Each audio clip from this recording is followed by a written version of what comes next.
Operation status quo. Operation status quo. Prepare to engage. Operation status quo. Ready to engage. Operation status quo. Engaged. Engaged. How do you do and how are you? That's right, we're here on Operation Status Quo. Status quo. You gotta flow with the quo, don't you know? Ayo. That's what we do here on Operation Status Quo each and every week, ladies and gentlemen. Hey, we're back to a Wednesday today. Last week was a Thursday because, I didn't make it on a Wednesday, but today I did make it on a Wednesday, and that's why we're here today on a Wednesday, and it's not a Thursday. I don't even know. What day is it? Does it matter? Does time even exist? Have I lost my audience already? Good. Did I get my 30 seconds in of watch time?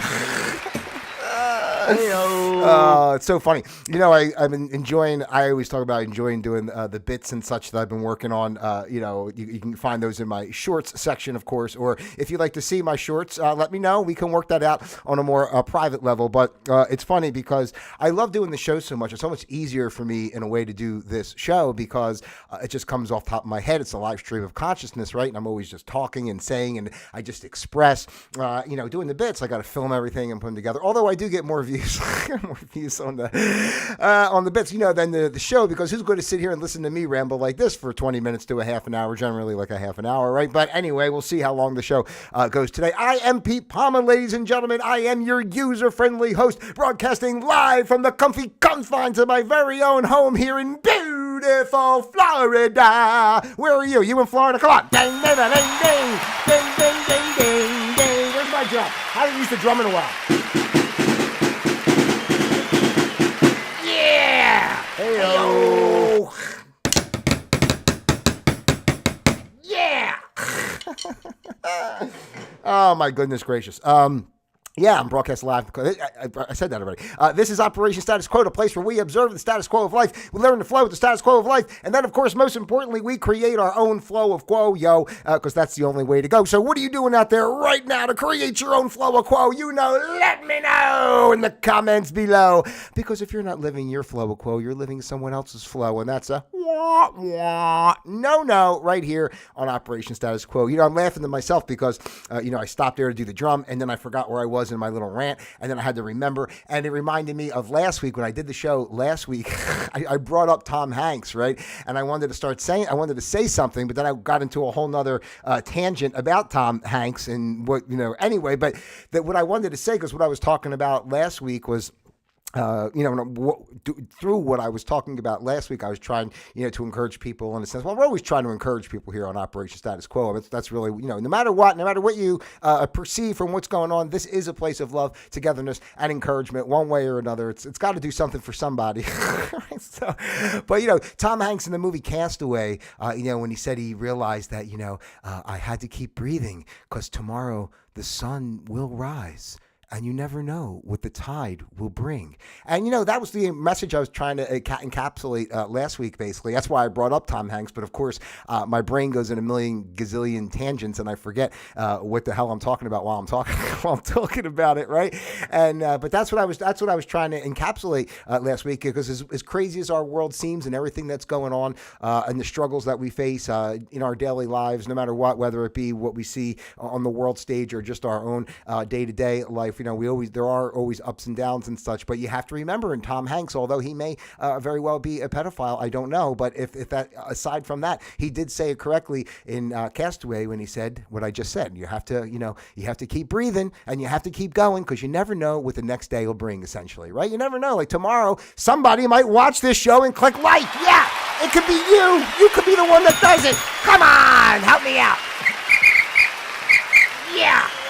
All right, so today is the 14th of January in the good year 2026, and today's program is entitled Behold a Pale Horse. That's right, and I don't know if you guys are familiar. It's a book back in the 90s. I think it was, I have the information on it. I actually researched stuff, so I don't have to say it all off the top of my head.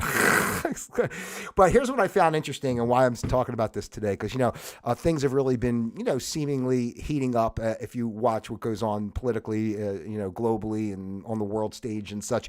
It seems out of control and all that type of thing. And it's very interesting to me because when I first kind of became awakened to the fact that, well, I always felt it. I would always say this. I've always kind of felt it, through the entirety of my life, that our system was not real and something wasn't right. In 1991 is when the book came out, which, and ironically enough, can I just say this? Should I say this?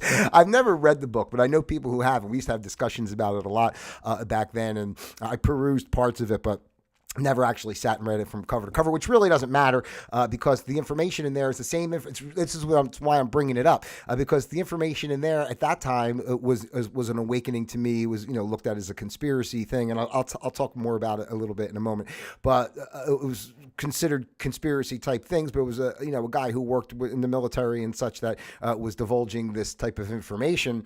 And everything from the aliens to JFK. And, one of the things that struck me, and the reason why I thought to say this today really, is because of everything that's going on with the conflict with ICE and on all that in these cities. And they're showing different protests, and I don't want to say riots, but whatever's going on, especially even Iran, right? All the kind of protests and stuff that are going on in there. And one of the parts that was focused on in that book, Behold the Pale Horse, was, talking about how it was working towards creating riots and stuff in the streets, basically, so that they can enact, military control over population and such, and, allow them to have a reason to do so. And it's just to see how things are playing out now. And I look back, and again, because this is what we talk about here on Operation Status Quo, the very basic thing we always have to remember is that this world isn't real, right? There is no such thing as time and space in the way that we identified in our 3D paradigm and such. So everything is happening, right? And so it's all, again, going back to the levels that I talk about. So those energies in power are well aware of higher truths and whatnot, and they work a script, over time, that, it starts this, and then they insert a little more into the population. And it's always about, really, it's not about ever what's really happening or not, because we don't know unless you're there on the ground watching exactly. And even then, you don't necessarily know how much of certain things could be staged or what. Like, do they roll people in to start doing these protests? Is it how much of when you see a war scene from another country, a video you'll see from Russia or Ukraine, like how much of that is actual real footage, or is it just something they made up? Or, because the ultimate prize in all of this and what we're seeing in our world today, of course, is the possession of your mind, right? Your mind and your thoughts, and keeping you from going within and trusting yourself, but being fearful of what you're seeing and being programmed by the narratives and such in the way that they're given, so that you really just believe this is what's going on in the world, when in actuality you don't really, it's not really what's going on in the world per se. It's a story or a facet or something put into place to get you to feel something, because it's all about the harvest of your soul. That's what they want. It's the harvest of your soul. Arrgh. Maybe I should start doing a pirate character. Heyo. I do have a pirate character, by the way. Here I go off on, this is a crazy tangent, right? But, if you guys watch me and you know me overall, then this is not anything new or surprising. You might even find it interesting that I give a little break like this. But, I do have a pirate character. It's called No Beard. I haven't done him in a long time. I should bring him out maybe to what I'm doing with some of the bits and stuff. Because I would say, they have Bluebeard the pirate. There be Blackbeard the pirate. But I have no beard. And that make me No Beard the pirate.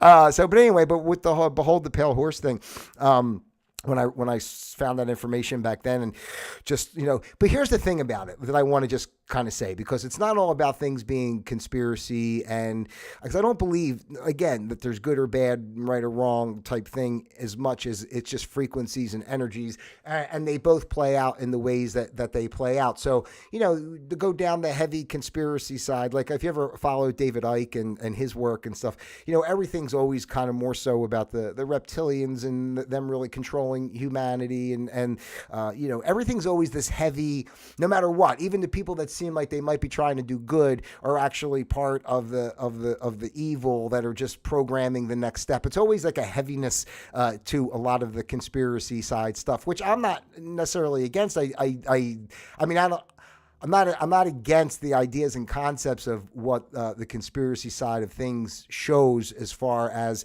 truths that have been hidden from us and not knowing the full gamut, if you would, of our life and our existence and the truth of our history and what's really going on and all that type of stuff. But at the end of it, I don't necessarily think it's all, because it can't be, because everything is a balance of energy in the universe. So it can't be.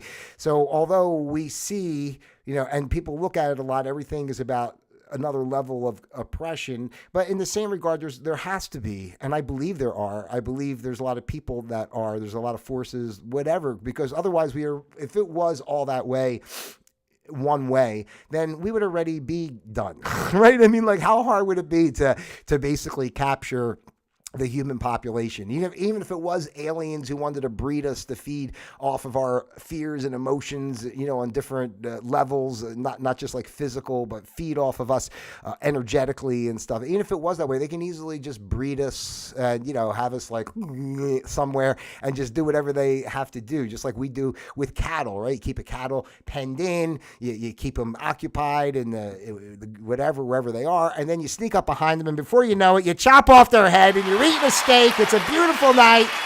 Beautiful evening with my steak. The cow never saw me coming. He was smiling, and then I chopped off his head.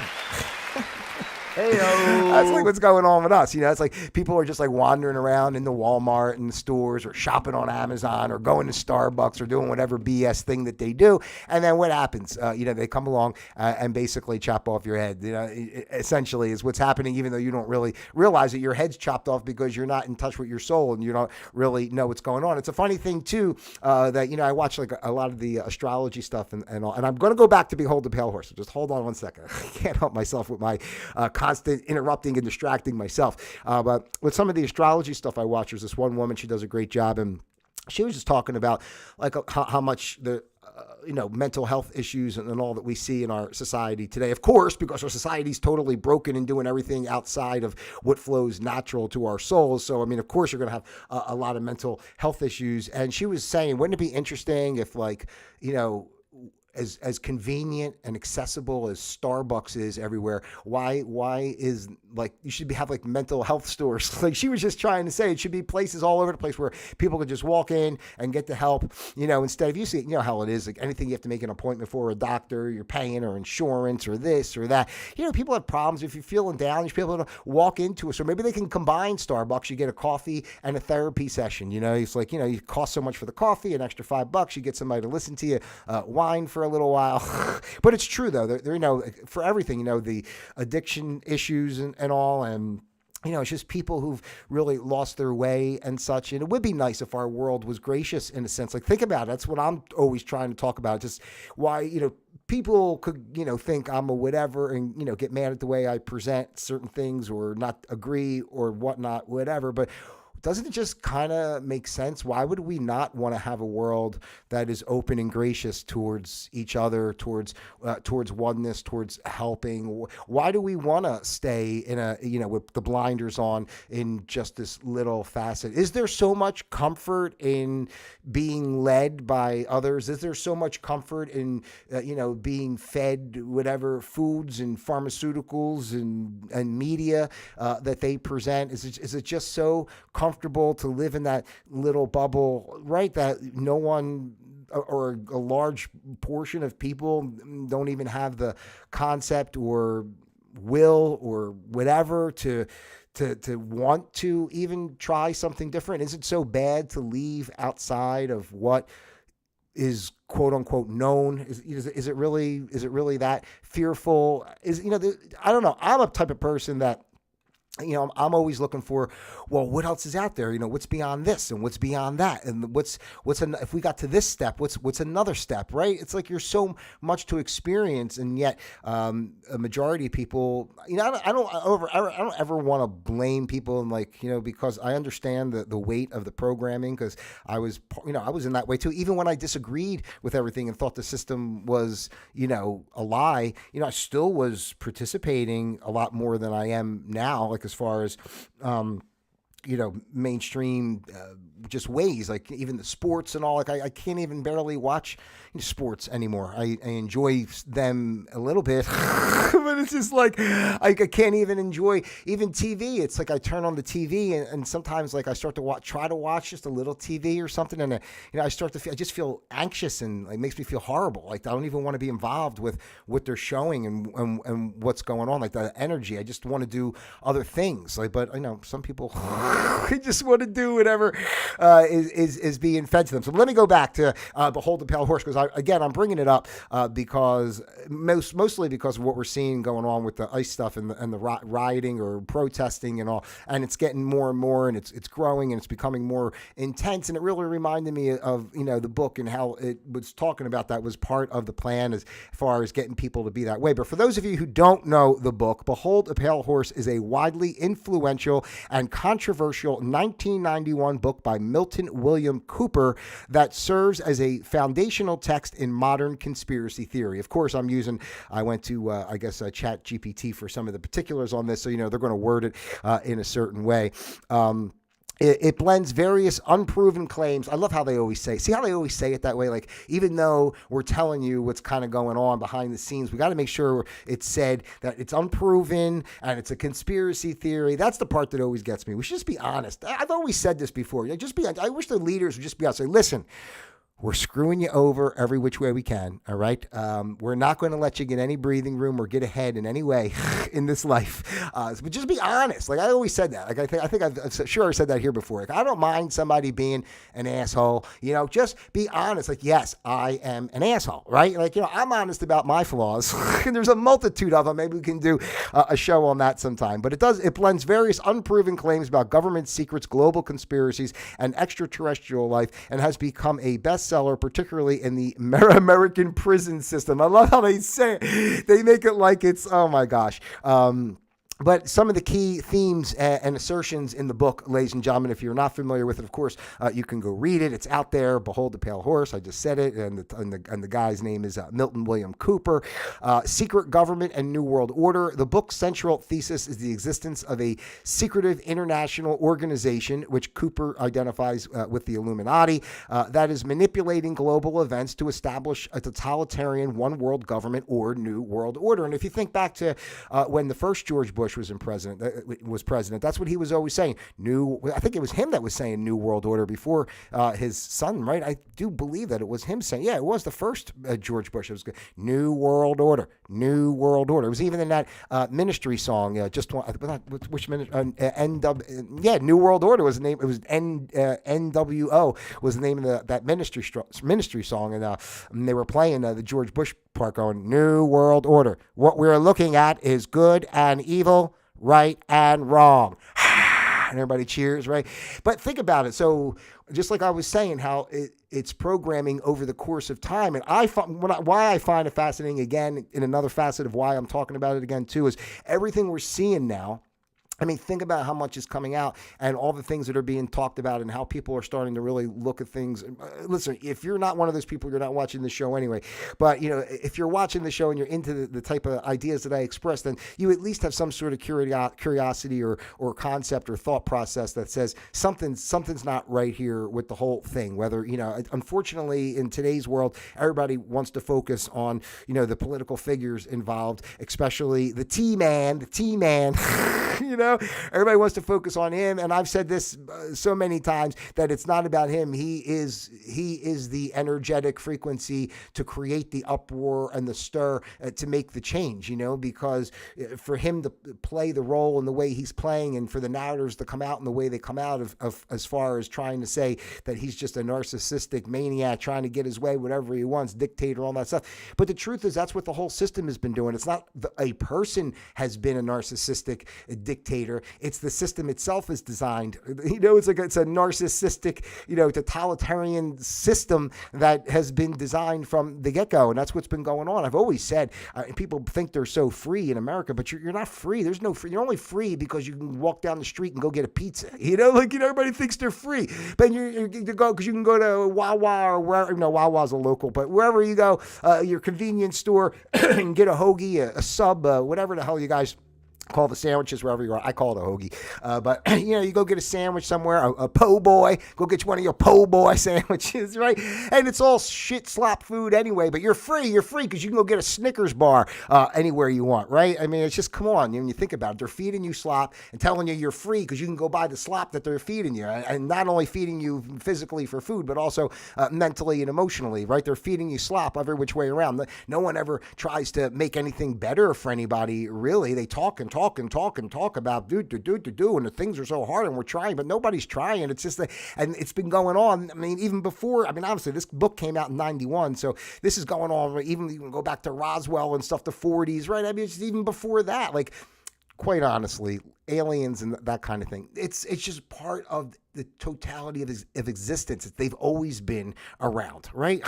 So it's not like, and not even necessarily in the way like, little green people, coming down going, we're at you, we come in peace, all that kind of stuff, whatever it is. But it's always been a facet. And again, this is like where we're heading in the space of trying to awaken people and say, look, at least realize that there's something different going on in this world than, just this little box that you think you live in, and you woke up one day and you just live a little life with a little job and a little car and a little spouse and little ones of you, kids, a little pet, Oh, gosh, I'm sorry. I just can't. But I find it great in a way because, first of all, I've thought this all, since, young days, thought these types of things. And then, 2020 came and it really put everything in perspective to me into one big picture of realizing, because I really did look at it before as like corporations. I looked at each facet was taking advantage of people, but I never really saw how it was all really just the same story that's been going on,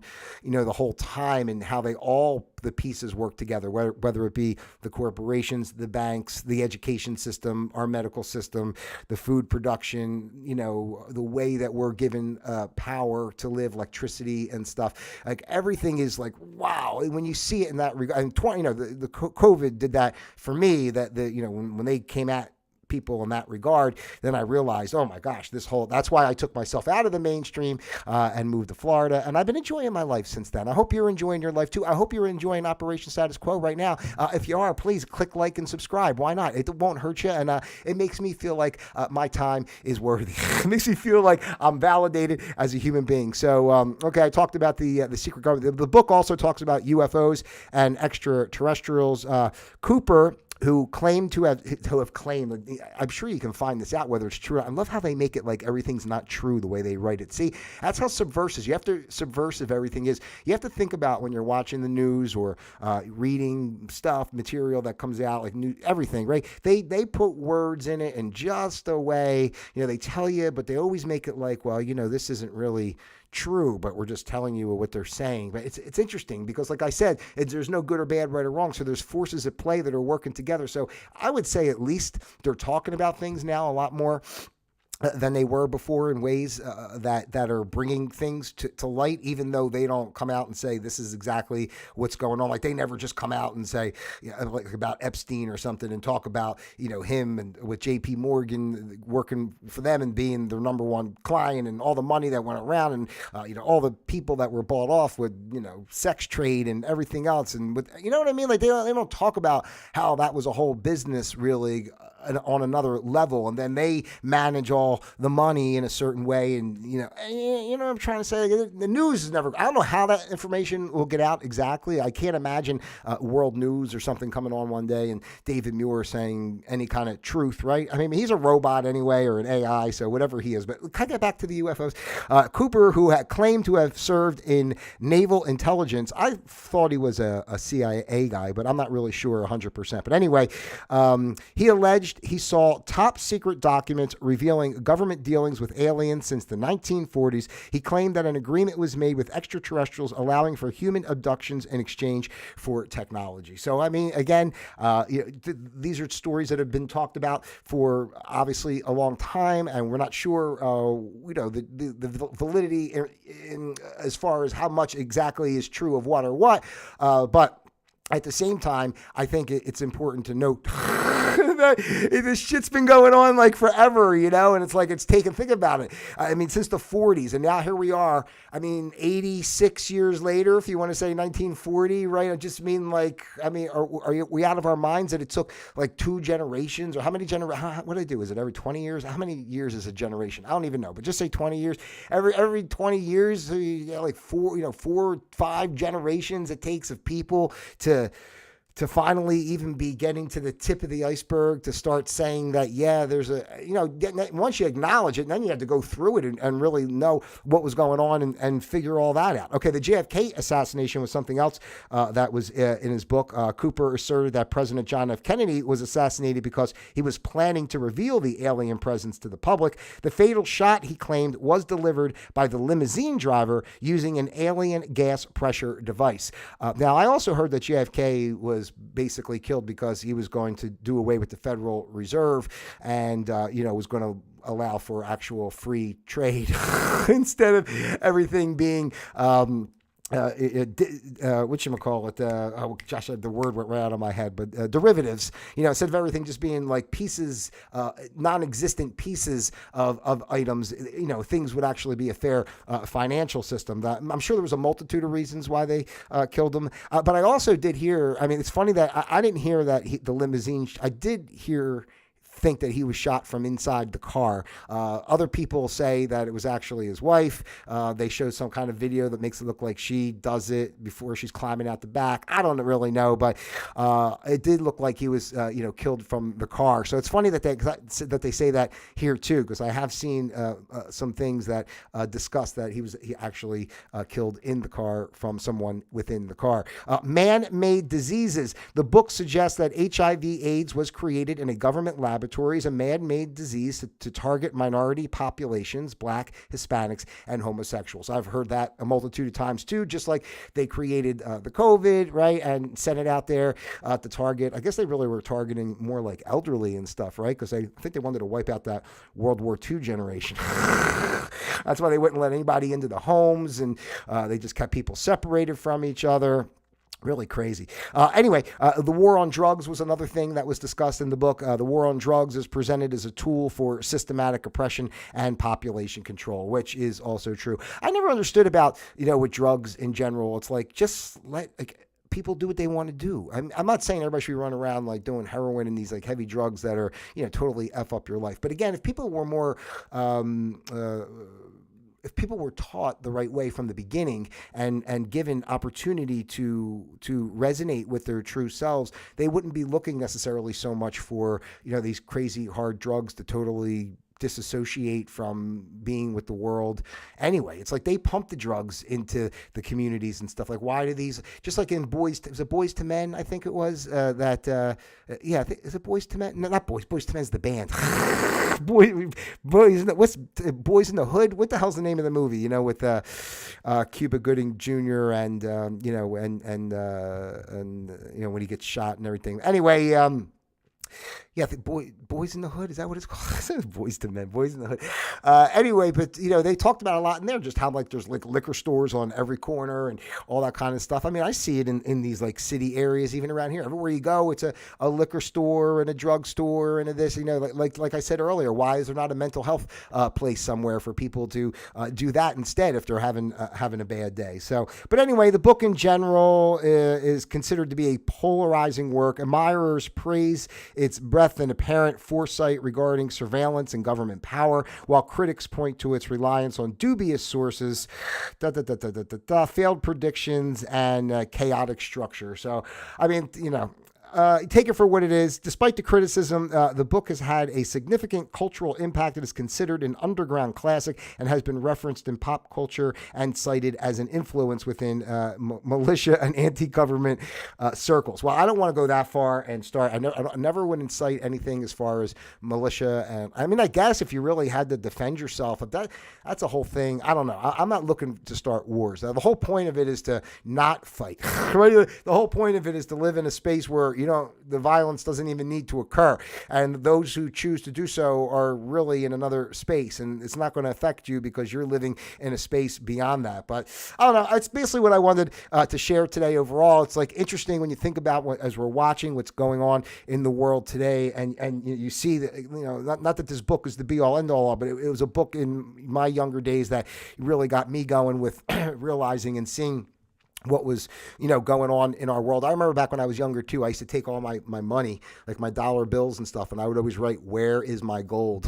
Like on the dollar bills, when I would use them, "Where is my gold?" Because, technically you should be able to take your dollars and go and trade them in for equal value gold, but it's not really backed by gold, the money anymore, right? So that's why you need like $4,000, $4,600, whatever it is today, gold. You need $4,600 to get 1 ounce of gold, when in actuality it should be equating. That just shows you, I tried to say this before, it just shows you how much value you've lost in the money over time. It's like people think I make all this money, but the truth is, like, why were people back in the 20s and 30s, well, I mean, after the Great Depression, just say the 40s and such, able to buy a house for $10,000? That same house today would be selling for like $200,000. That's not like you made money on it. Like, it's like, that's how much worth less your money is. So it's just a whole thing. I just think people should be aware. Stop focusing on the surface level crap and read between the lines and realize that this has been an ongoing, and I don't even want to say struggle or battle. I want to say an ongoing ebb and flow of energy throughout the course of humanity. So I would just say to keep that in mind, and realizing that they've been talking about this for years. I mean, even if you want to go back to like Jesus' time, wasn't Jesus walking around spreading truths that the hierarchy at that time didn't want, and that's why they crucified him and everything else, right? So I mean, not even on a religious way. He was a man speaking truth, and they don't like truth, So that's what happens. that's what happens. So if I disappear one day, it means I was getting it right. Nah. Heyo. The truth is, in today's world, they don't have to, kill me. They just, shadow ban me and take away my views and my likes and don't share my material. But that's fine. That's okay. Because I know if it's meant to be seen, it will be seen. And I know you're seeing it. And that's the most important thing, that you and I are here together creating this beautiful environment. So go out there, read Behold the Pale Horse. It's an interesting book as far as talking about basically the same things we're still talking about today. And they're all coming out a lot more. It's just so exponential now of all the things that are being talked about, and a lot of people are seeing things in a different way and starting to question for whatever that is. And I mean, at least more people are questioning and thinking about it. So I think that's a good thing for all of us. It's the very least that we can do is question and not just take everything at face value and live like cattle, right? Because what happens to the cattle. Do you want to end up a steak on one of the reptilians' plates? No. So don't be a cattle. All right, ladies and gentlemen, thank you so much for your time here today with me on Operation Status Quo. If you haven't done so already, please like, subscribe, share, send this out to your friends, your family, those you love, and of course, those you despise as well. As you very well know, I love each and every one of you out there individually as well as a group. Don't forget to check out pete.palma.com. That Happy Day album, it's still streaming on all your favorite music streaming platforms. So type it in, Happy Day, Pete Palma, and make yourself have a happy day and enjoy yourself with that. All right. So God bless you out there, each and every one of you. I probably said individually as well as a group. I probably said all that. Anyway, I love you. I love you. I love you. It's true. It's true. It's true. Leave me a comment. Tell me you love me. You don't have to love me, but just say, okay, I like you a little bit too. All right. That'll be fine for me. Until next time, ladies and gentlemen, Operation Status Quo disengaged.